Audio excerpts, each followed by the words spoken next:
درې قسمه خلکو ته رسول الله صلی الله علیه وسلم مبارک خیرې کړي دي او یو ځای کې ورته حضرت جبریل علیه السلام مبارک هم خیرې کړي دي. دا کم خلک دي؟ راځئ چې درته وښیم. حضرت کعب بن عجرة رضی الله تعالی عنه فرمایي یو ځل رسول الله صلی الله علیه وسلم مبارک فرمایل وي تاسې منبر ته نږدې راشئ. وی کله چې موږ ورنږدې شو نو رسول الله صلی الله علیه وسلم مبارک د منبر شریف په اوله پوړۍ باندې قدم کېښودو نو وی فرمایلی آمین. او چې کله د منبر شریف په دویمه پوړۍ باندې قدم کېښودو نو بیا وفرمیل آمین. او چې رسول الله صلی الله علیه وسلم مبارک د منبر شریف په دریمه پوړۍ باندې قدم کېښودو نو بیا وفرمیل آمین. کله چې رسول الله صلی الله علیه وسلم مبارک د خطبې نه فارغ شو نو لاندې راکوز شو. موږ ورته وویل د الله رسول څه عجیبه کلمات هم در نن واورېدل. وی رسول الله صلی الله علیه وسلم مبارک راته وفرمیل چې کله زه د منبر شریف په اوله پوړۍ باندې وختم حضرت جبرائیل علیه السلام مبارک ما ته راغلو. ما ته وی د الله رسول هغه کس دې هلاک شي چې په چا باندې د رمضان مبارک میاشت راشي او بیا پکې هم دغه مغفرتونه شي. ما وی آمین. بیا چې کله بله پوړۍ باندې وختم نو ما ته وی د الله رسوله وی هغه کس دې هلاک شي د چا په وړاندې چې ستاسو نوم مبارک واخیستی شي او هغه یې په تاسو درودونه وی. ما وی آمین. او چې کله زه د منبر شریف په دریمه پوړۍ باندې وختمه وی حضرت جبرائیل علیه السلام مبارک راته وی د الله رسوله هغه کس دې هلاک شي چې د هغه په موجودګۍ کې د هغه مور پلار او یا یو د دوی نه جمع دي او دې د هغې دومره خدمت ونه کړي چې ورته دعا وکړي او دې لاړ شي جنت ته. وی ما وی آمین. محترمو که دا درې کارونه په موږ او په تاسو کې موجود وي نو بیا زموږ او ستاسو هلاکت کې هیڅ شک شبه نشته دی.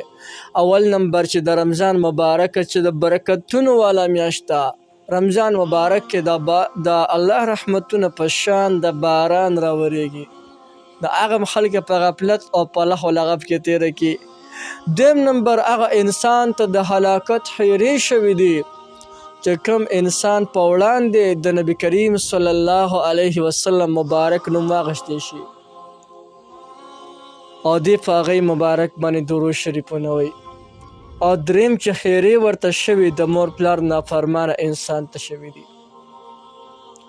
یو ځل رسول الله صلی الله علیه وسلم مبارک وفرمیل په خاورو دې ککړه شي د هغې کس پوزه په خاورو دې ککړه شي د هغې کس پوزه په خاورو دې ککړه شي د هغې کس پوزه. صحابه کرام ورته وی د الله رسوله دا خیرې هم چاته وکړي. وی هغه کس ته چې د هغه مور او پلار جمع دی یا یو د دوی نه جمع دی وي او دې د هغې دونه خدمت ونه کړي چې ورته دعا وکړي او دې راشي جنت ته. نو کم انسان چې د مور او پلار نافرمان وي که نه هغې ته رسول الله صلی الله علیه وسلم مبارک خیرې کړي دي.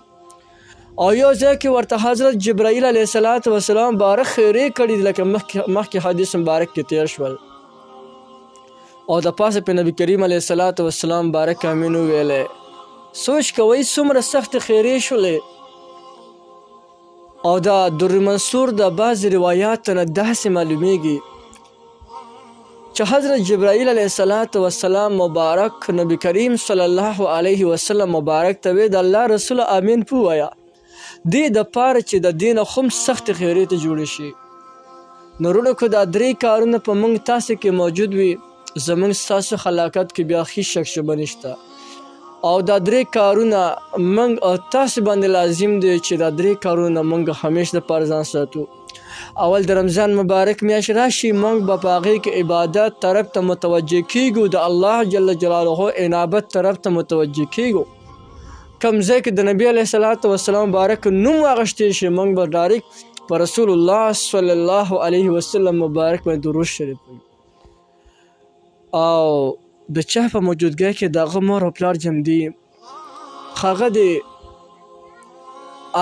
د چا په موجودګۍ کې چې د هغه مور او پلار جمع دي وي نو موږ له پکار دی چې د هغوی قدر وکړو د هغوی عزت وکړو ورنه الله جل جلاله به زمونږ او ستاسو دنیا آخرت دواړه ښایسته کړي.